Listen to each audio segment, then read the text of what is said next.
Flapping miscellaneous fishes, welcome back to Monkeyboy's Toys, and welcome back to the sofa. Thanks for joining me again.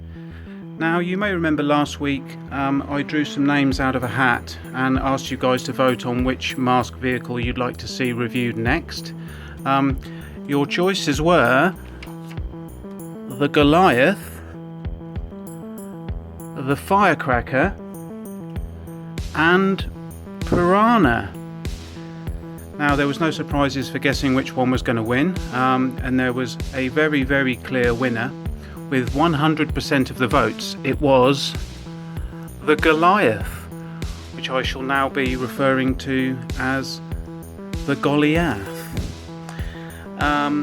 So yeah, the Goliath was the winner of the vote, so we'll be doing a review of that shortly. I'd just like to say that if you do like this video, please give it a thumbs up and share it, and do subscribe to the channel if you haven't done so already. It really helps me out. Thanks so much. But for now, we'll have a look at the Goliath. So the Goliath was produced by Kenner in 1987 as part of their racing series. It was the second series of the cartoon and the third series of the toys. The Goliath comprises of two vehicles, Goliath 1, which is the racing car, although it's got a number 9 on it. This is Goliath 1, and Goliath 2, which is the racing car transport truck that you see underneath here. The Indy car, or the F1 car, whatever it is, transforms into a jet fighter, and the racing car transport truck turns into a missile launcher and, similar to Wildcat, a weaponized monstrosity. So let's get into this and have a look. Yeah, Monkeyboy, what are you doing? Oh, hi Skeletor. Just doing a M.A.S.K review of Goliath. Why? Well, because some viewers voted for it last week, so... Let me help. Well, you can't really help, Skeletor. I'm in the middle of recording it now, so... Yeah, curses. Well, sorry, Skeletor. I need to get on with it, or people are just going to click off the video. So, I mean, is there anything else I can help you with, or...? Yes. Have you seen Buddy Hawks today? No, I haven't seen him since last week, actually. Why's that? Oh, damn it. I lent him my Glenn Miller CD ages ago and I want it back. Ah, yeah, I remember he was listening to that last week. I want to listen to it. Well, you've got loads of money, Skeletor. Can't you just buy another one? No, I reached my PayPal limit when I bought you those Super 7 reaction figures 2 weeks ago. And my checking account is empty. What's a chicken account? Not a chicken account, you British boob. A checking account. Oh, you mean like a current account? What have currents got to do with anything, you nincompoop? Look, never mind, Skeletor. I've got to get on with this. Really, I've got to get on with the review. So... Well, if you see Buddy, tell him I want my Glenn Miller CD back. Okay, Skeletor, I'll do that. See that you do. Okay, I'm going to continue with my review now. I'm going to sit down here and watch. Okay, but please don't interrupt me anymore, okay? Shut up, you fool! Sorry about that, guys. Right, where were we? Right, we've got the Goliath. First we'll have a look at the two drivers of the vehicles. So in Goliath 1, here, we've got Matt Tracker. His code name is Hunter. And he is wearing the Shroud mask, which I will just remove just so that we can look at his face. So there's Matt Tracker. Quite a nice figure. Yeah, some nice details. He's got a gun on the side, which I'm not sure I ever remember him using in the cartoon. I don't think they ever really fired proper guns at people, but he's got a gun in the side of in the holster on the side there anyway. Let's pop his mask back on. This, as I say, is the Shroud mask, and this mask creates a cloud of ink to confuse enemies. What sorcery is this? No, it's not. It doesn't really do that, Skeletor. You just have to use your imagination.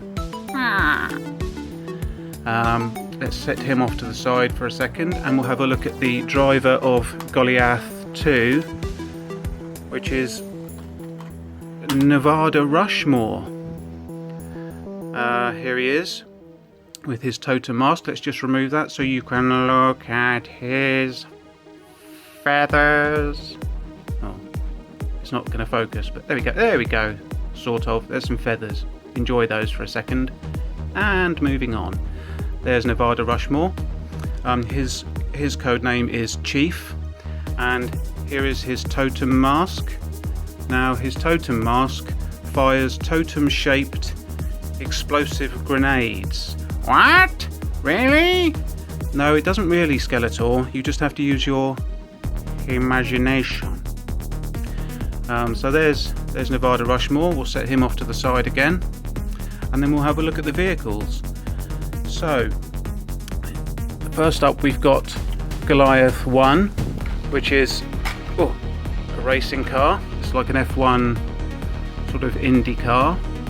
Quite nice, as you can see. Nice rubber tyres.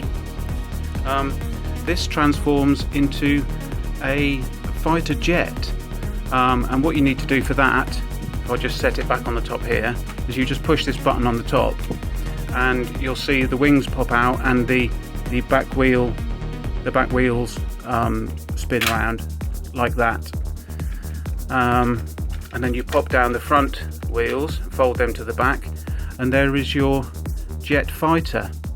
The jet fighter comes with two weapon systems. You've got the blaster guns at the front here, and underneath the wings you have got two bombs which are called slicker bombs, and they are here underneath the wings.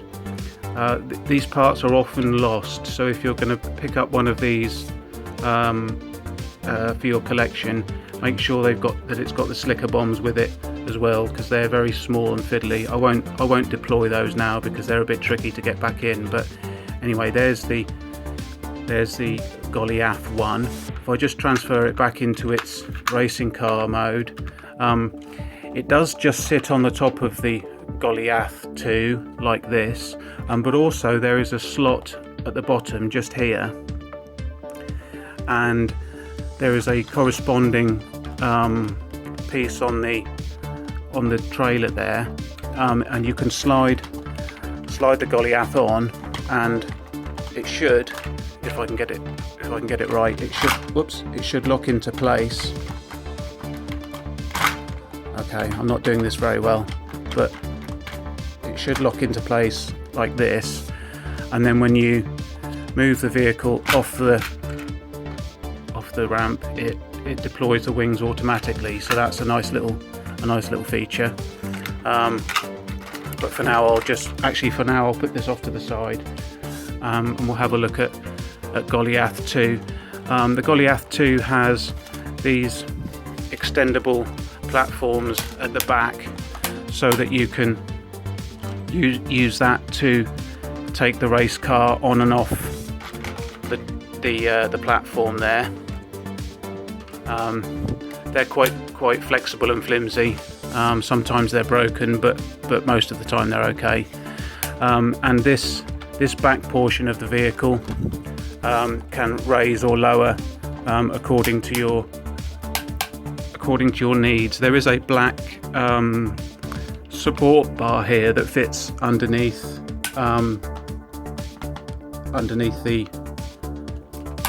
the top of the platform there, just to give it a bit more stability.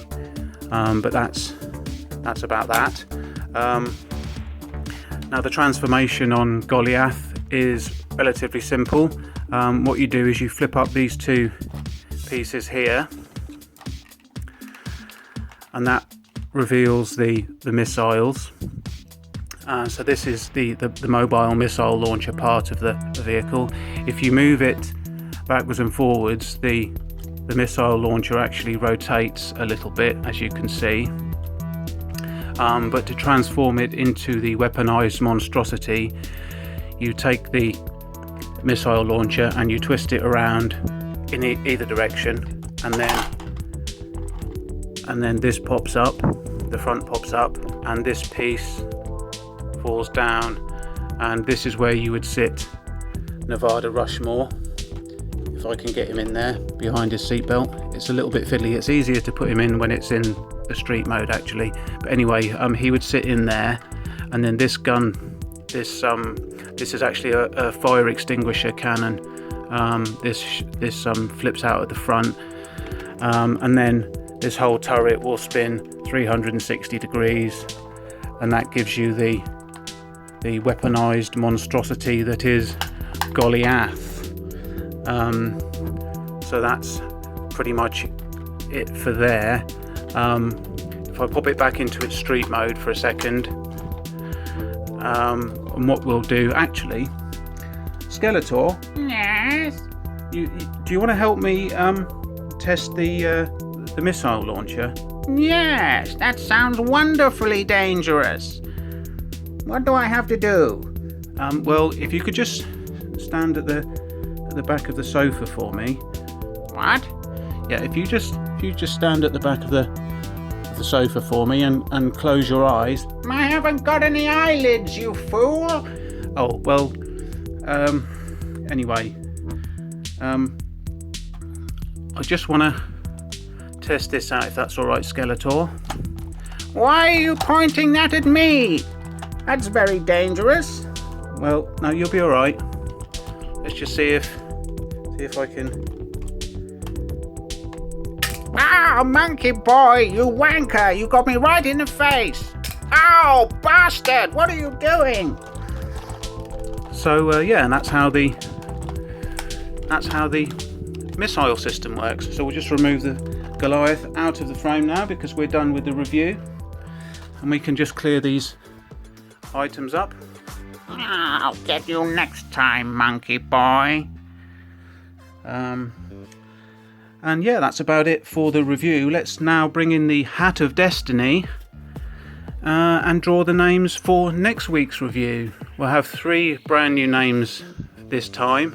The Firecracker has had 2 chances and has failed, and the Piranha won't be going back in the draw today. So let's have a look at what other vehicles we've got for next week. Aha, so we've got the Stinger, we've got the Slingshot, and the last option is Manta. So that's the Stinger, the Slingshot, and the Manta for next week. Drop a comment down below and let me know which one of those vehicles you'd like to see me review next time. So that's pretty much it for today. I think after that I need a big drink, so I'm going to go and have this large glass of whiskey and yeah, make like a shepherd and get the flock out of here. See you later.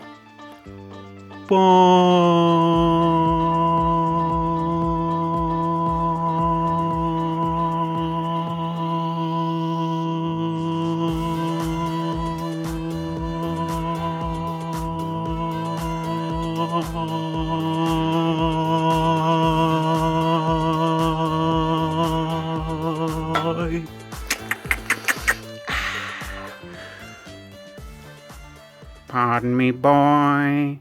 Is that the Chattanooga Choo-Choo?